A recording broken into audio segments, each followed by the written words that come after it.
A bull in a China shop, Trump is dismantling the existing US relationships, forging them anew. And while except China, no country is confronting him on tariffs, all are trying to diversify trade and dependence on US in several areas. After Trump announced a 25% tariff on India in his Truth Social post, reports have emerged that a shocked and disappointed New Delhi is likely to avoid retaliation but will also refrain from deepening the ties.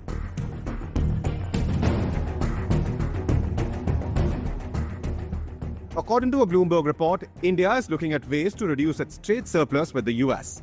And this may include increasing imports of American natural gas, communication equipment, and gold over the next few years.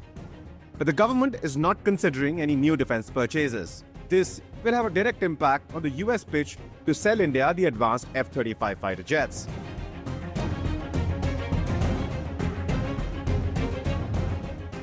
As per multiple reports, India has rejected what Trump personally made a push for in February during Prime Minister Modi's US visit, the F-35 jets, making it clear to the US it is not interested in buying off-the-shelf planes from the US. One of the major reasons India has said no also includes the push for Make in India. The US Defense Department has not publicly commented on the story. India's Ministry of Defense also declined to respond to Bloomberg's request.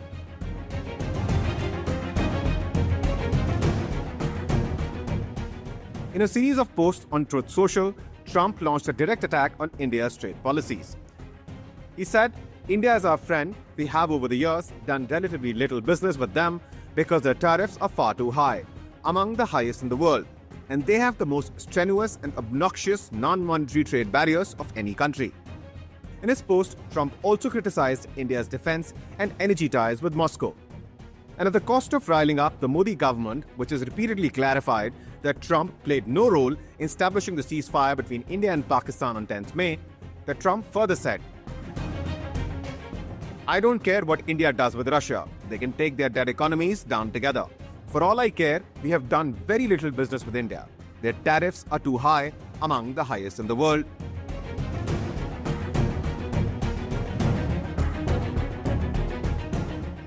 As per Bloomberg, US officials have blamed India for dragging its feet on trade talks. Treasury Secretary Scott Bessent told CNBC that the whole trade team has been frustrated by India's negotiating stance. Despite the public criticism, diplomatic channels remain open. India is still preparing to host the next Quad summit, which includes the US, Japan, and Australia. For now, India is keeping its options open. Officials told Bloomberg that the government is not planning any immediate countermeasures to Trump's tariffs. But India may challenge increased US duties on steel and automobiles at the World Trade Organization when the timing suits its interests.